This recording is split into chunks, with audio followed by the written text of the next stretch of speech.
Ons kom soos ons is, sonder om weg te kruip, sonder om toneel te speel, sonder om bang te wees. Ons kom met ons materialisme, ons trots, ons kleinlike griewe teen ons bure, ons skynheilige minagting vir die veroordelende mense in die kerk langsaan. Ons kom met ons angs oor die dood, ons desperaatheid om liefgehet te word, ons stormagtige huwelike, ons knaande twyfel, ons beheptheid met status en selfbeeld.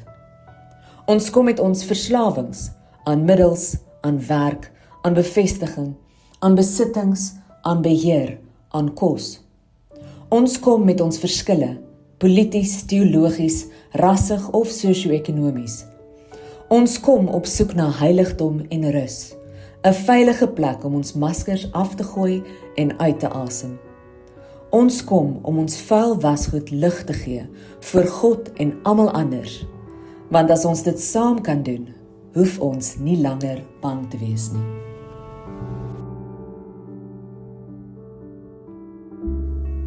Johannes 5, verse 1 tot 15. Man by Bethesda.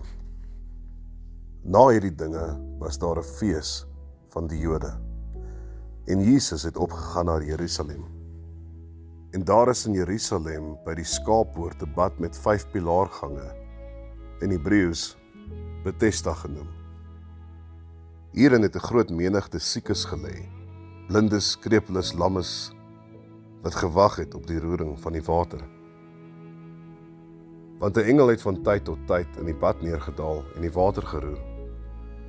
En die eerste dan wat ingegaan het na die roering van die water, het gesond geword, aan watter kwaal hy ook al gely het. En daar was 'n sekere man, wat 38 jaar aan sy siekte gely het.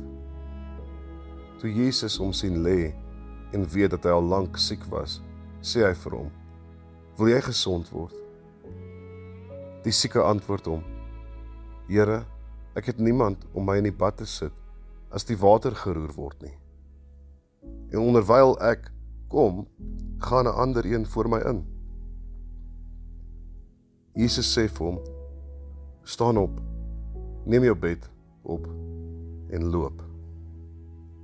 En dadelik het die man gesond geword en sy bed opgeneem en geloop. En daardie dag was die Sabbat. Die Jode sê toe vir hom wat genees was, dit is Sabbat. Dit is jou nie geoorloof om die bed te dra nie. Hy antwoord hulle, hy wat my gesond gemaak het, hy het vir my gesê, neem jou bed op en loop. Toe vra hulle hom, wie is die man wat vir jou gesê het, neem jou bed op en loop? Maar die man wat gesond geword het, het nie geweet wie dit was nie. Want Jesus het hom verwyder, omdat daar 'n skade op die plek was. Daarna kry Jesus hom in die tempel en sê vir hom, kyk, jy het gesond geword. Sondig nie meer nie, sodat niks ergers met jou gebeur nie. Die man het weggegaan en aan die Jode vertel dat dit Jesus was wat hom gesond gemaak het.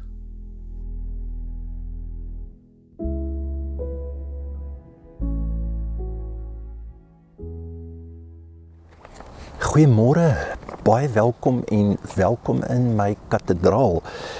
Ek kon nie vandag opneem by my huis nie. Ek het langs my bou iemand, oorkant bou iemand, so dit was net totale chaos. En uit desperaatheid kom ek nou na hierdie woud toe, hier in Klapmuts, sommer daar naby my huis. Ons praat oor genesing en ek het teruggedink aan my eerste gemeente. Ek was aangestel as hoof van uitreike en ons te sending ondersteun en ek moes gaan kyk het na wat hy doen in Zambië.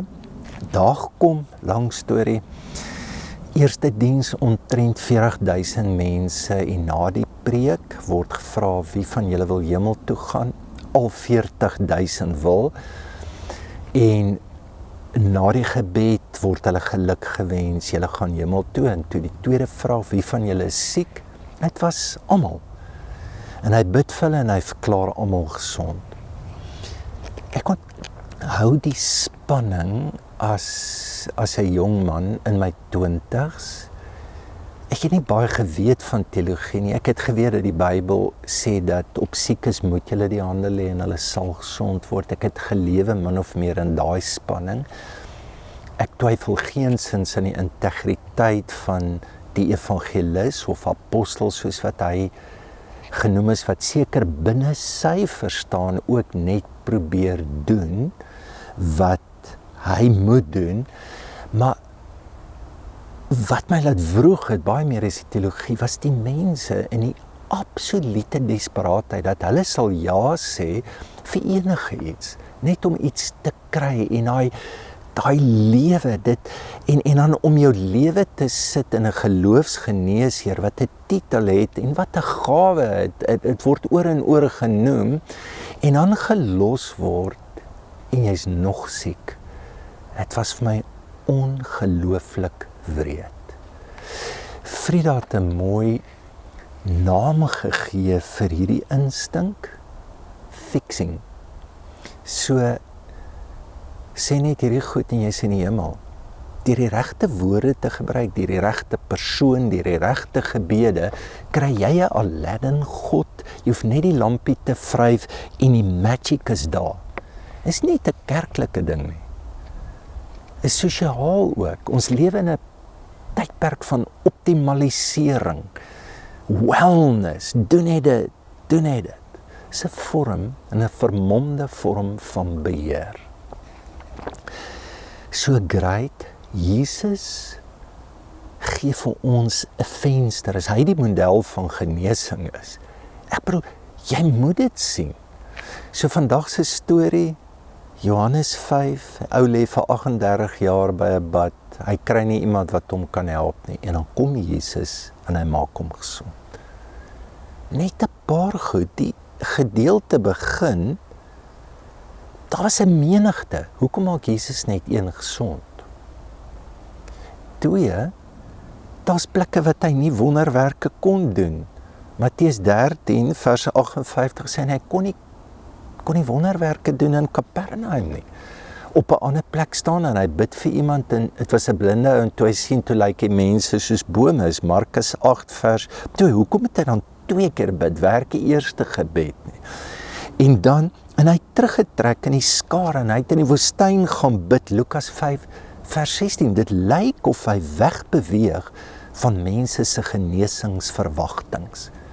Onthou julle die keer toe hulle vir hom sê, Here, doen 'n wonderwerk, toe doen ons. En dan sê hy, slegte en 'n oorspelige geslag soek wonderwerke. En dan die hele storie van Johannes 5 is dat genesing is nie die eindpunt. Om net fisies gesond te word is glad nie dit nie. So kom ons praat daaroor. Net iets oor Johannes 5 wat ons kan help. Ek dink die skrywer, dis 'n ongelooflike stuk wat ek dink wesentlike vrae beantwoord eintlik oor mites en veral in daai tyd. So die gedeelte of laat ek sê die eerste vraag is, wie se in en wie se uit? Wie word gesond gemaak en wie word nie gesond gemaak? So die gedeelte begin in vers 3 sê, baie siekes, blindes, krepeles en verlamdes. So dis belangrik, hy noem dit, want dit was in die Joodse reinheidslys vir jou gesê, jy's onrein. Dat goed gebeur in jou lewe. En die Jode sou in hulle verstaan rede soek, want hulle het geweet, God se naam is Jehovah Rafa, beteken God wat gesond maak. Maar nou gebeur dit nie. En hulle hele teologie het gevorm te kan sê, hoekom maak hy gesond en hoekom maak hy nie gesond nie. So dit gaan oor sosiale uitsluiting, geestelike uitsluiting. So kom ons sê net iets oor die poel van Bethesda. So dit was 'n werklike plek, 19de, 20ste eeu met opgrawings, daar's 'n ou kerkie, Sint Annas kerkie, is naby die Leeupoort of die Skaappoort. En wat interessant is, daar is ook 'n Griekse tempel oorkant hom, wat ook 'n genesingstempel was. So die Jode het gefokus op die reinheidswette, die Grieke, daar was ietsie van Hippokrates, waar het ons mediese verstaan ontwikkel het, maar daar was ook die God van genesing, Asklepios. En ja, jy kon in die aand gaan, hulle het jou ingeneem. Hulle het vir jou kry gegee, hulle het vir jou goed gegee. Jy kon droom, uit jou drome het hulle vir jou raad gegee. En daar was baie kultusse wat gebou is. En dan was daar die Romeine, hulle wou meer wetenskaplik werk, maar hulle het hom gekommersialiseer. Jy moes ou geldjie vra. Die Grieke het ook na geldjie toe gaan. So die poel van Bethesda is eintlik is 'n plek van kompetisie, is 'n plek van mededinging. Hier kry jy dit, daar betaal hierdie ouens kom in, hierdie ouens kom nie uit nie. Dis amper 'n bloudruk van hoe genesing in ons samelewing ook werk. En Jesus ignoreer al hierdie sisteme en hy bring 'n nuwe orde. Tweede vraag is, wie beheer die genesing? So die storie gaan, hierdie ou kon nie iemand kry nie, wat hom help nie. Dis beheer, hy's al 38 jaar, hy's elke keer te laat. So Jesus vra vir hom, wil jy gesond word? Hy verklap sy wêreldbeeld. Here, ek het nie iemand wat my, hy sê nie ja ek wil nie, hy sê Here, ek het nie iemand wat my kan help nie. So sy hele verwagting en geloof is, jy moet toegang hê tot iemand of iets. Ons sê mos, hy het 'n gawe van genees, so daai ou moet vir jou bid. Of daai ou lewe reg, of daai ou is gesalf, of daai ou het 'n anointing, of wat ook al. So, hierdie is nie 'n verhaal. Jesus kom nie in en hy sê wonderwerker, hy bring die genesingspakkie op die regte manier, dis die verwagting. Hy maak hom gesond, en waar begin die probleme? Toe hy sy mat optel en Jesus sê vir hom, vat jou bed, staan op en loop, beter vertaling, vat jou mat. En hulle sê nee, dis die Sabbat, jy mag dit nie doen. So wat bemiddel jou, hoe kry jy toegang? Tot die onderhouding van wette, met ander woorde werke, met ander woorde, hoe jy glo. So, ek onthou Thomas Merton, toe hy gepraat het oor genesing, het hy sê net onthou, die val self, die ego, wil altyd beheer. Dit gaan oor prestasie en beheer. En baie van die genesingspraktyke gaan net oor een ding. Ons wil ons sterflikheid bestuur. Ons is eintlik bang vir die dood. Dit is 'n geweldig belangrike ding. In hierdie gedeelte, daar's nie iets wat dit bemiddel. Hy het reg gebid, dis hoe hy het gedoen, dis hoe jy dit kry nie. Hierdie genesing is nie net fisies nie. Hierdie genesing is ook sosiaal. Wat is die volgende ding? Kry hom in die tempel. Dit gaan oor 'n community. Dit gaan oor gemeenskap. Jesus sê vir hom, gaan, maar ek wil nie jy moet sondig nie. Hy koppel 'n etiese, 'n morele lewe. Hy koppel 'n verhouding aan God. So die genesende man moet homself begin te oriënteer binne 'n nuwe wêreld. Dis wat daar gebeur. En dan die laaste groot vraag is, glo jy reg? So, wil jy gesond word? Jesus sê nie vir hom, glo jy dat ek jou kan genees? 'n Geloofsgeneeser sal altyd ook vra, het jy geloof? Hierdie is geen kwalifikasie. Wil jy gesond word? Gaan nie oor geloof nie. Gaan oor jou intensie, jou begeerte. Dit is waaroor dit gaan. Kom, wil jy regtig gesond word? Sy klagte is nie mense wat my kan help nie. Soek om hy gesond wil word, dis al wat hy soek.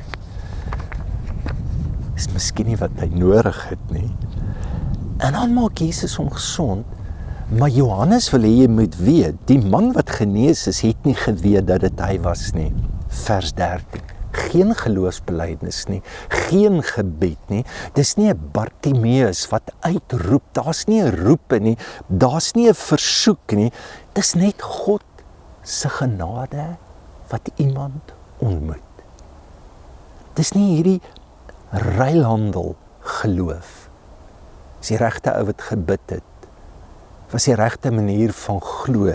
Daar's nie 'n kontrak, daar's nie voorwaarde, daar's nie 'n transaksie, daar's nie 'n prestasie nie, daar's absoluut niks. En so bietjie later in Johannes 9 kom hulle, dan sê hulle, Here, maar hoekom is hierdie ou siek? Het sy ouers sonde gedoen? En dan sê Jesus, Rabbi, wie het gesondig, hy of sy ouers, dat hulle blind gebore het? En hy sê, nie een nie.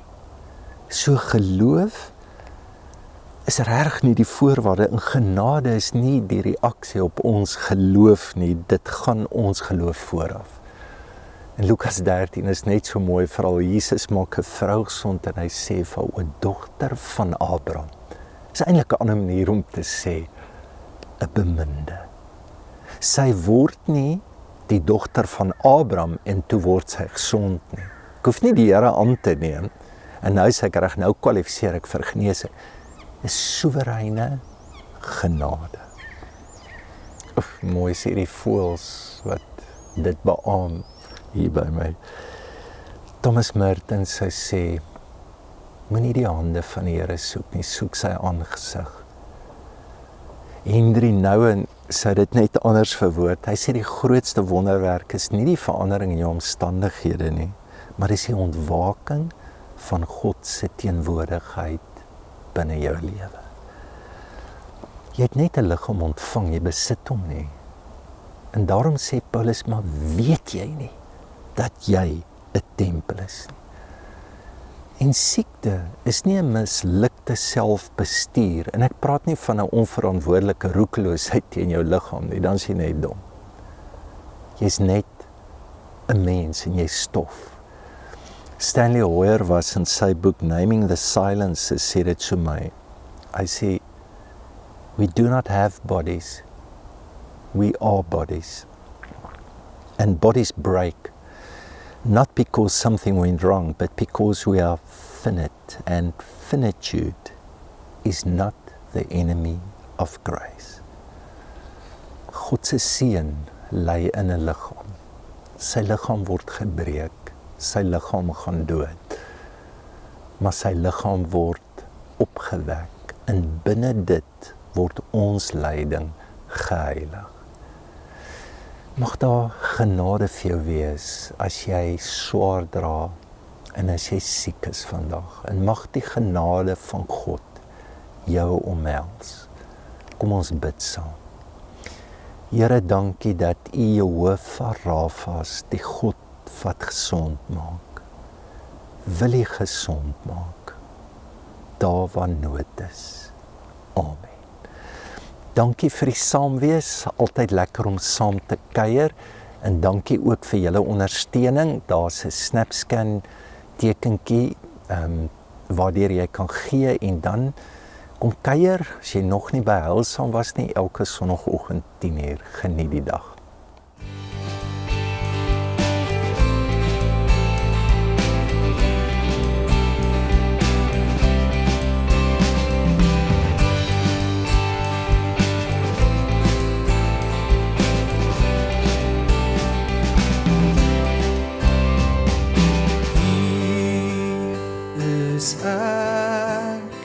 Ek bring my liggaam hier, my gedagtes en my wil, dit lê ek voor U neer. Hier wil ek net wees, sonder voorgee of vrees en hoor. Jy's my geliefde, in wie ek welbehaag het, wie ek uit liefde gemaak het. Kom wees net hier by my. Jy's my geliefde, die foute wat jy maak en gemaak het, verander nie wat ek vir jou beplan het nie. Kom rus net hier by my. Hier is ek bring my wese hier, my behoefte aan beheer en aanvaarding lê ek voor U neer. Hier kan ek net wees, sonder voorgee of vrees en glo, en dit wees U geliefde, en wie U wel